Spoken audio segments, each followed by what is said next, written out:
ideally followed by possibly a 30-minute period for you to fully wake back up before continuing is likely to be helpful. Now, in the case of diabetes, when you look at the risk factors for diabetes, one of the big ones is excessive adipose tissue mass. So carrying more fat mass than would be ideal for you as an individual. I say for you as an individual because when you actually look at the amount of fat tissue that somebody can carry before they start seeing dramatic changes in their blood sugar control. Helping people boost their wellness and performance from home to office to the sports field. Our guest today on the Settle or Be Better podcast is Mr. Greg Potter. He's going to be talking to us about sleep and circadian biology. So welcome, Mr. Greg, and over to you. Why don't you begin by telling us a little bit about your personal health and well-being story and your current work? Thanks very much for having me. My story began when I was 12. I hurt my back playing rugby. I was trying to work out how to rehabilitate that injury, and that coincided with a time when I became a lot more interested in girls than I had been before that point. And so I started reading men's health and men's fitness and various other sources of excellent nutrition and exercise information. And over time, my interests evolved. And eventually, I studied sport and exercise science at Loughborough University. And at that time, I became a personal trainer and I started working as a coach to sprinters. I also started doing some sports massage therapy. And initially, my focus was mostly on exercise and nutrition. But over time, my interest became more and more diverse. And so after I did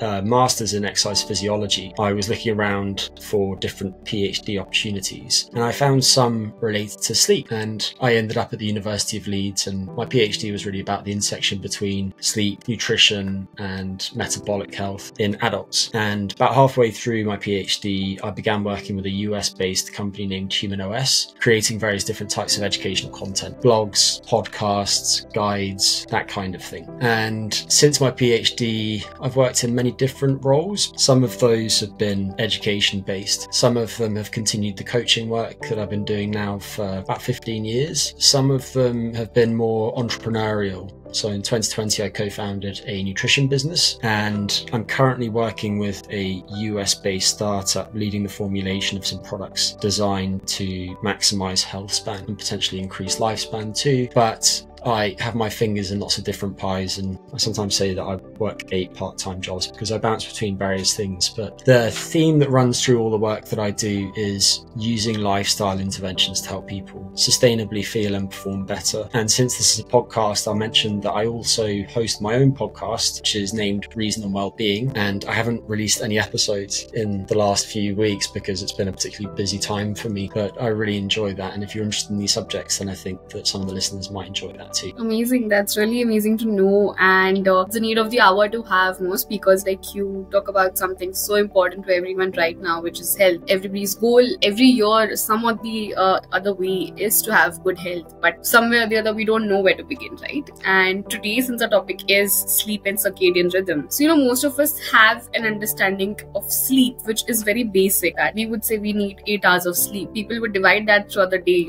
I might sleep at different hours of the day. Probably I don't get that much sleep at night in a row to have 8 hours completely, right? And I might sleep in the afternoon, and it's okay, I'm getting 8 hours of sleep some or the other way throughout the day, split at different hours, right?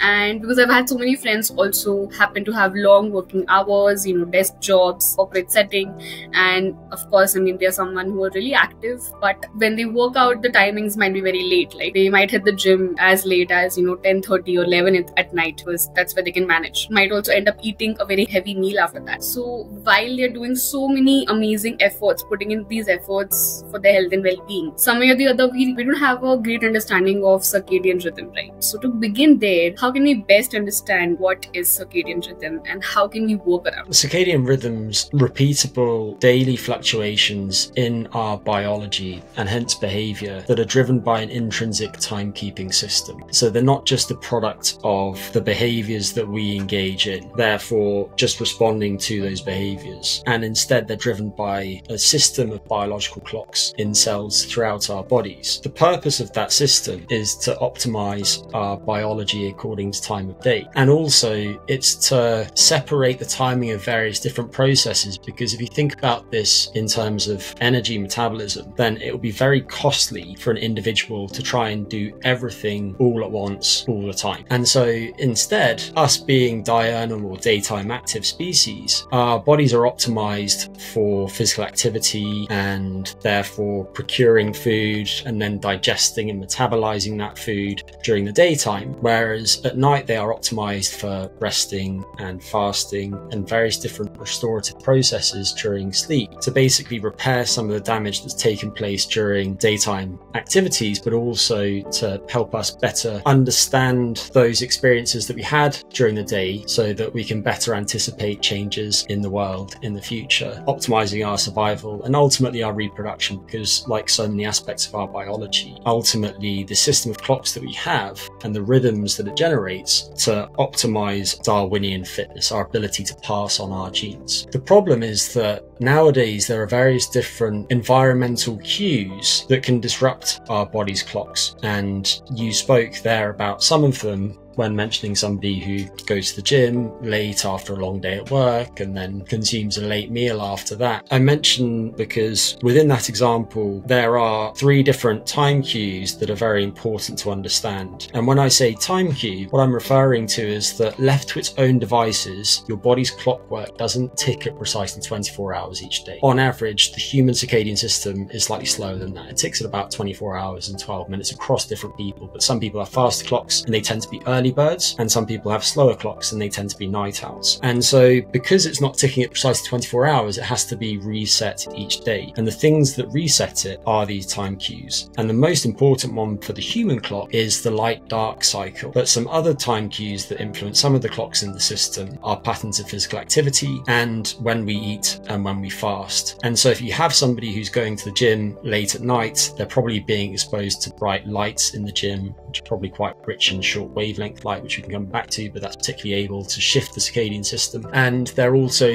doing some physical activity, and if they're in the gym, it might be quite high intensity activity and or relatively long duration activity, and that could also shift the clock later. And then eating after that, which in this instance would probably be at 11 p.m. or later, is going to shift some of the so-called peripheral clocks in the system to later times as well. And I use the word peripheral clocks there because when thinking about this system of clocks, we can broadly split it into a central clock, or the master clock, which is in the brain in a structure named the suprachiasmatic nucleus or nuclei, which is a bit like the conductor of an orchestra in that it helps keep the time of all the other players in the orchestra, the so-called peripheral clocks, in time with each other so that they're producing a beautiful melody rather than a cacophony of noise. And these peripheral clocks are all of the clocks outside of the central clock, and they help optimize local tissue functions. So for example, peripheral clocks that are in the gut are going to influence when your gut is best able to take up certain nutrients.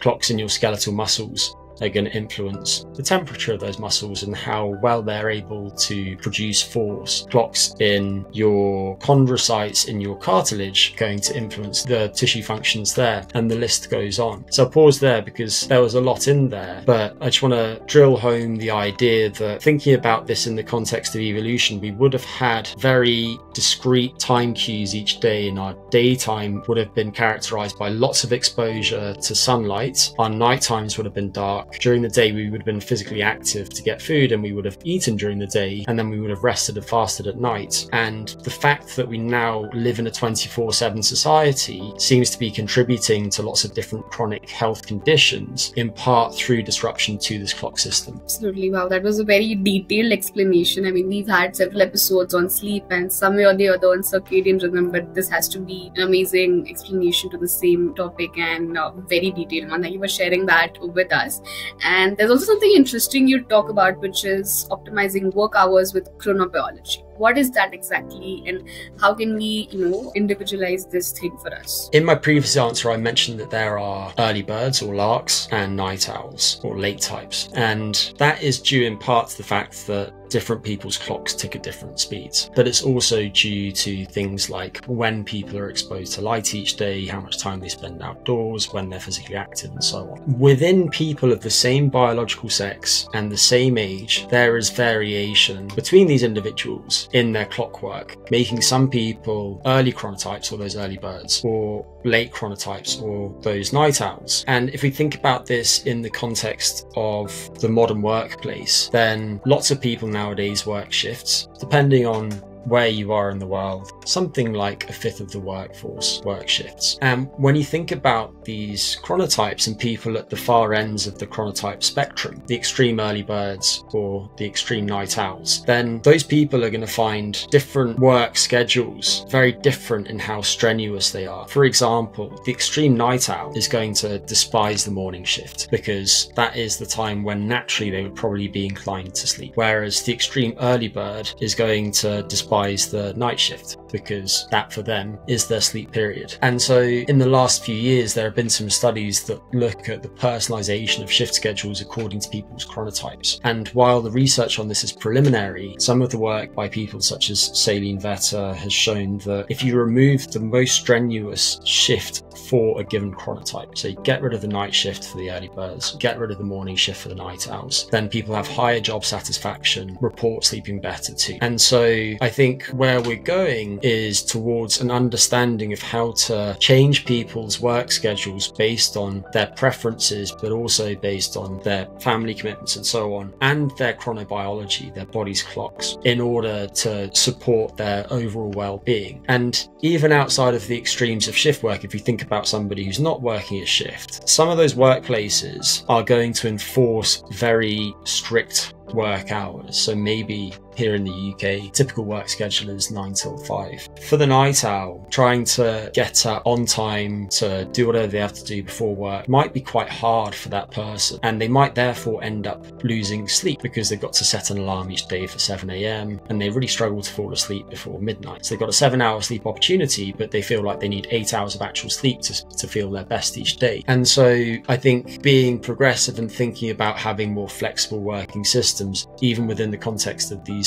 non-shift organizations, is likely to give people an advantage in terms of overall health, but also ultimately in terms of their productivity. And then just to bring in a third idea, if you think about the context of the working day, so if we put chronotypes to the side temporarily, it's also possible to use an understanding of how different brain functions vary over the course of the biological day, so the period when your clock is promoting wakefulness, in order to align the tasks that you're doing with when your brain is best set for those tasks. And speaking in very general terms, most people have quite a large dip in their alertness in the early afternoon. For an average chronotype, it's going to be probably at roughly 3 p.m. A lot of people will refer to this as the post-lunch slump, but it's actually not really that related to lunch. It's more a function of your body's clock temporarily producing a lower wake drive at this time, which, against the background of some accumulated pressure to sleep during prior wakefulness, is going to cause a temporary dip in how alert you feel, and therefore in brain function. So most people benefit from avoiding very challenging work at that time of day and instead doing something restorative, maybe for example going for a short walk after your lunch. And then on either side of that, thinking about scheduling the most cognitively demanding work. And there's a little bit of evidence and a lot of anecdote suggesting that in general, early birds feel most productive and best able to do hard tasks in the morning, in the biological morning, so possibly a couple of hours after waking up until just before that slump, whereas a lot of night owls feel like they do their best work after that middle of the waking day slump, so in the second half of the day. And therefore you can think about there being two peaks in cognitive functions like working memory and attention and so on either side of this post-lunch slump, but with the first peak being higher in early birds and the second peak being higher in night owls. And that's not really been clearly borne out by the research just yet, because instead the research tends to look at averages across people, and a lot of those studies have been done on quite small numbers of individuals using only a small number of very well studied, widely used cognitive tasks. But in my experience working with people, that type type of structure tends to work quite well. And so within whichever peak is highest for you, if you can schedule your most cognitively taxing work, it might be writing code, it might be delivering a presentation, it might be speaking on a podcast, whatever it is. And then within the lower peak, possibly scheduling some less demanding work, but that still needs your attention. So some of these tasks might be more rote. They could include things like responding to emails. That type of structure is potentially going to help you be more productive per unit of time and ensure that each day you turn up for work feeling relatively well rested and therefore can perform your best. Of course, that makes so much sense, and it's so interesting because almost we are trying to fit in a system right now which is just expecting every person to be an early bird, the whole hustle culture, and part of the 5 a.m. club, because that's the right way to go about health. I mean, if anybody was even to have a health goal today that from next month I'm going to do this, the first thing they would say is I'll wake up early and start doing this. And it's not sustainable for every single person for exactly the reasons you mentioned, how we function so differently and we're trying to fit in a system that probably not work for us, right? So that makes so much sense. Thank you for sharing that. And since you mentioned something about having an energy dip for some of us in the afternoon around 3 p.m. or so, what are your thoughts on having afternoon naps? Because there's just two opposing people who are like, some of them are against it, some of them are like, you should definitely take afternoon naps. So what are your thoughts on that, and how does it affect our brain health in general? If of course too long a nap is not good, that we all know that it can't be like 2 or 3 hours, but how does a few minutes a nap help us or not help us in some? As usual, it depends on the context. So naps definitely have their place, but they are not for everyone. And I might begin by discussing the people that I don't think they are well suited for. If I'm working with someone who's struggling with insomnia, they're struggling to fall asleep at the start of the night or struggling to sleep through the night, then for those individuals, napping can be counterproductive. And this relates to how sleep is regulated. Simplistically, we can model sleep or think about sleep as being primarily determined by two processes, and there is more to it. This I think will be helpful nevertheless. One of these is called homeostatic sleep drive, which is a word salad, but the concept is quite simple, and that is that our brains and our bodies like to get a certain amount of sleep each day. It's homeostatically regulated, homeo meaning same, stasis meaning state. The same way that your blood pressure or your blood sugar is, your body wants to keep your blood sugar within a certain range, your blood pressure within a certain range, and so on. And so if tonight you went without sleep, then the following night, provided an adequate sleep opportunity, you would sleep more and you'd get substantially more deep sleep, especially than normal, which we can come back to, but we might not want to today. And that is because of this homeostatic regulation. So the longer that you've been awake, the greater the hunger there is for sleep. The other process is the circadian wake drive, which I've already alluded to when discussing that middle of the day dip in alertness that lots of us experience. And the circadian wake drive opposes the increasing hunger for sleep that's building over the course of the waking day. So you wake in the morning, and at that time, if you've slept well the previous night, there's not really any hunger for sleep because your body has sated that hunger. So at this time, with little sleep hunger, there doesn't need to be a strong wake drive produced by your body's clock for you to be awake. But as the hours go by, you're accumulating some of that sleep hunger. And to oppose that, your body's clock needs to produce an increasing drive to be awake. Around the middle of the waking day, there's that dip, and that dip means that there's more daylight between the wake drive and the sleep hunger, and so now temporarily you feel sleepy at around 3 p.m. But then after that, there's an increase in the wake drive again, and that needs to carry on increasing until the evening, around the time that you would typically fall asleep. And at that point, there's suddenly a large dip in the wakefulness drive, which no longer opposes all of that hunger for sleep that's been building. And so now hopefully you quickly fall asleep and stay asleep. And the issue with napping is that even a short nap can sate quite a lot of that hunger. So if you take just a 1 hour nap in the middle of the day, then think of it as being like having a large snack before a meal, the meal being the main sleep opportunity. If you have the snack before, now you're turning up at the meal and you're not nearly as hungry as you otherwise would have been, so you don't eat as much. And similarly, in the case of napping, if you nap in the middle of the day and you've been struggling with insomnia symptoms at night, now when your bedtime rolls around in the evening, you haven't got the same sleep hunger, and so it takes you longer to fall asleep and your sleep is less deep because of the nap during the day. So for people who have insomnia, who don't need to nap for safety reasons, don't nap. However, for other people, it can be perfectly helpful. And we see this in siesta cultures in some parts of the world, particularly places where it's quite hot. It's common to have a nap in the middle of the day if the culture permits, and that can be perfectly healthy. It's also really helpful for shift workers to use naps strategically, and this might be in order to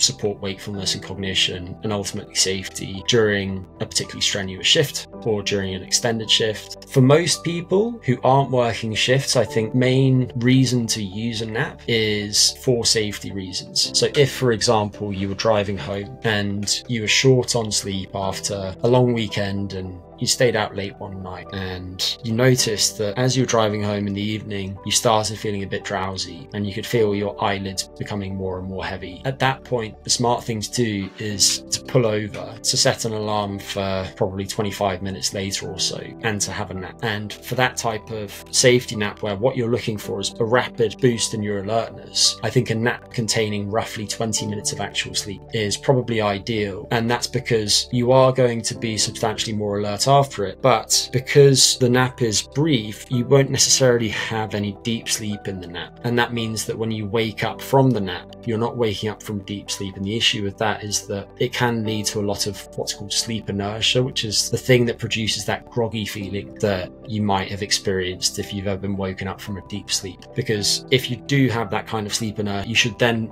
wait longer before you go back to driving in this instance, because it's going to take some time for your brain to warm up and for your reaction time and so on to return to its best. So I think that type of 20-minute nap, ideally followed by possibly a 30-minute period for you to fully wake back up before continuing, is likely to be helpful. And then otherwise, using them opportunistically as shift workers can be very helpful. And there is a place for a longer nap too, but I'll pause there because I think you might want to jump in here. Of course, understood. That makes so much sense. And that brings us to the question of how many hours of sleep do we really need? Because there's some people who say we need 8 hours for sure, and some say 4 hours of deep sleep is enough. We don't waste your time oversleeping more than that. So what is it scientifically that we need to understand? And also, do women need a little bit more sleep than men, and how does that work? On average, women do need a very small amount more sleep than men, but we're talking about a negligible difference, possibly something like 10 minutes on average. So I wouldn't worry too much about that. In terms of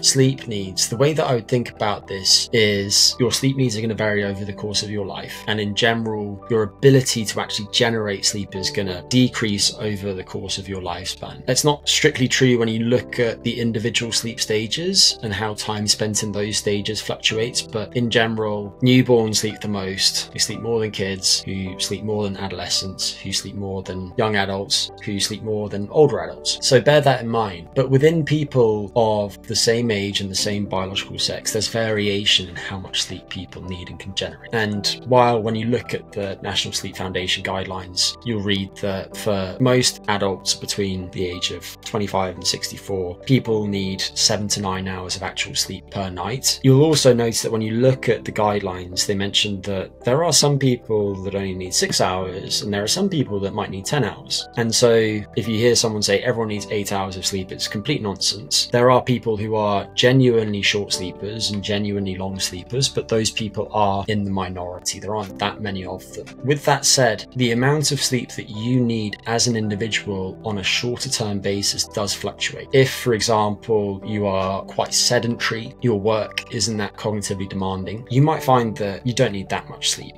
compared to other times in your life when, for example, you're doing strenuous exercise training and you are doing something that is very cognitively demanding. You might find that if you're fighting a low dose of a virus, you've been exposed to some pathogen and it's not a huge dose of it, not so much just to create complete havoc in your immune system, then various different changes in your immune system take place that extend your sleep temporarily, because sleep creates an environment in your endocrine system and in your lymphatic system that basically helps you respond to that pathogen. It helps you get over the infection. So your own personal sleep needs are dynamic, and that's just something to bear in mind. And the other thing that I'll mention here is that if you're quite far from the equator, you'll experience large fluctuations in the photo period and the scoto period. So the amount of time that the sun is up each day and the duration of the night time over the course of the seasons. And if that's the case, then when you look at people in natural settings, so if you have people go camping, for example, they will sleep substantially longer during the long nights of winter than during the short nights of summer. And that's because their body's clocks align themselves to the changing photo period, again, to optimize their biology according to time of day, because as humans, we see things well during the day, we're active during the day, and so that's when we're best able to go out and procure food. But during the night, historically, that hasn't really been very straightforward. Obviously, in the age of smartphones and Uber Eats and so on, that's no longer the case for us. So the big picture point is that there's variation between people in their sleep needs, but how much sleep you as an individual need does fluctuate too, and that's also influenced by your sleep history. So if you're chronically short on sleep, then you'll find that you can temporarily sleep a lot more, but then if you give yourself an adequate sleep opportunity over the space of a couple of weeks, you'll find that very quickly your sleep duration stabilizes at a shorter duration. And another important question for this episode today is the relation between sleep and diabetes, because in India, unfortunately, type 2 diabetes is very frequent. Like almost every family would have someone or the other in their family having type 2 diabetes, right? It's very common. I also had my grandmother over at home some months back, and she had type 2 diabetes, which was almost very severe. And I would notice how every 20 minutes she would just fall asleep, and the doctors had told us to make sure that she stays awake and a little active throughout the day, right? Like, don't let her sleep so much. So when she was at the nursing home and she was being taken care of, they had so many activities planned throughout the day that they did not let them sleep that frequently, right? And here she would just fall asleep in 15-20 minutes, and it was not doing good for her body, right? So how is there a relation between type 2 diabetes and sleep? Like, are we oversleeping in that condition, or how can we sort of understand this?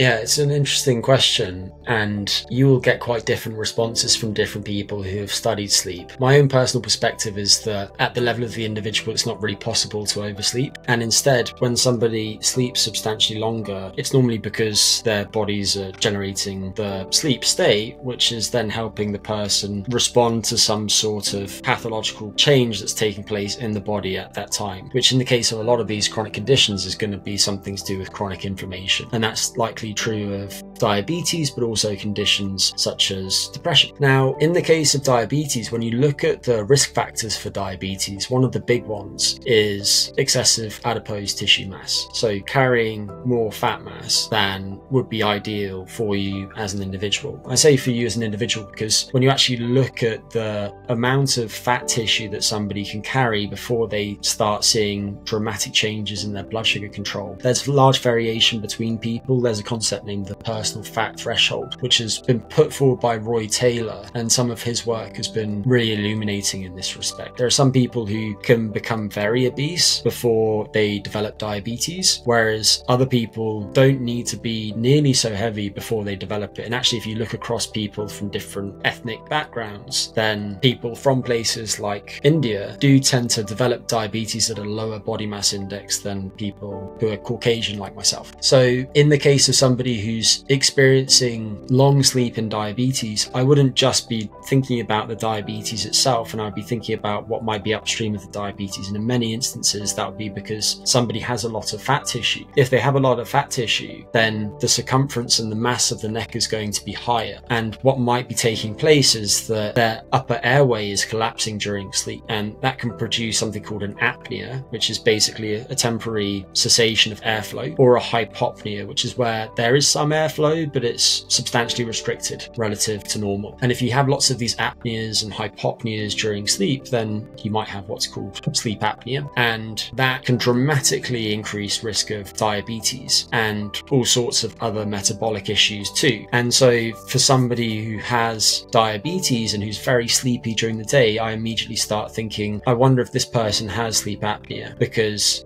if somebody is very heavy and they have sleep apnea and they have diabetes, then all those things are going hand in hand. And so when thinking about addressing their sleep, I wouldn't necessarily be focusing on sleep duration. I want to get some idea of their apneas and their hypopneas. And then if it does turn out that they have mild or moderate or severe sleep apnea, then that is the thing that needs treating. And when you treat that using an appropriate intervention, which much of the time is going to be based on positive airway pressure, they're going to be a lot less sleepy during the day. A lot of people describe it as feeling like they've had a brain transplant because they just feel completely different. So it's not necessarily that you need to treat the diabetes directly or think about changing their sleep duration. Actually, it's the sleep apneas and hypopneas that are causing these downstream issues, and that's the thing that you need to address. Oh, that was very helpful. Thank you for sharing that with us. And that brings us to the end of the episode today. As we conclude, do you have any last messages or thoughts to leave us with? About circadian biology and sleep? Yes. I would say that the most important inputs for your body's clock, your patterns of light exposure, your patterns of activity, and your patterns of eating and fasting. And so if you can have regular cycles of each of those, you can spend at least an hour outdoors in daylight each day, ideally. And if you can have fasting duration of, for most people, 12 to 14 hours per night is going to work well. And just try and be regular with those exposures each day, then that's going to support healthy function of your body's clock. As soon as you introduce something like shift work, things do change, but we can put that to the side for the time being. And then in terms of sleep, the same thing goes. So having a relatively regular sleep schedule from night to night seems to be important. Giving yourself an adequate sleep opportunity that matches your sleep need. So that doesn't mean that you need to spend 9 hours in bed if you're a short sleeper. And if you're a long sleeper, 9 hours in bed each night might not be enough. Then I would say a couple of other things are going back to what I was saying about sleep apnea. If you snore, if you wake up with a dry mouth, if your bed partner's ever seen you stop breathing, if you are overweight or obese and you have poor blood sugar control, I would think about screening yourself for sleep apnea. And there's a website, StopBang, STOPBANG.ca, where you can find a free screening tool. It's called the StopBang questionnaire, which will give you a rough idea of the likelihood that you have it. And if your score suggests that you might have sleep apnea, then you could go and try and find treatment for that at a sleep center near you. And then otherwise, with respect to sleep, I would say all you can do is create conditions for healthy sleep. You can't force sleep. It's like falling in love. You can just keep trying to shape your environment and so on to tee yourself up for success. But beyond that, it's beyond your control. I see a lot of people who are quite anxious about their sleep, and people need to realize that actually we can think about different components of lifestyle as being a bit like legs of a stool, and a stool that has 10 legs and you remove one of those legs, it can still stay upright. Similarly, if temporarily your sleep is poor, if you carry on eating well and you're physically active and you spend plenty of time in daylight each day, all of that is going to somewhat reduce the negative effects of that poor sleep. So just bear that in mind. There are times in all of our lives when sleep will go out the window. Don't lose sleep over that, and instead just focus on the things that you can control. And then the final thing that I'll say is, if people are interested, then please do check out Reason Wellbeing. I think you'll find it helpful. And I think I've also got a YouTube channel, which is @GregPotterPhD. Amazing. Thank you so much. That was an amazing message and a very insightful episode. I mean, we learned so much from this one episode about sleep and circadian rhythm. I'm sure our audience would relate to it too. Thank you once again, Mr. Greg, for being here today. It was lovely having you. And for the ones who don't follow you already, there'll be links in the description below. They can reach out to you, learn a lot more from you, listen to your podcast as well, and probably sometime get to consult or work with you at some point. So thank you so much once again for being here. Great. Thank you very much. My pleasure.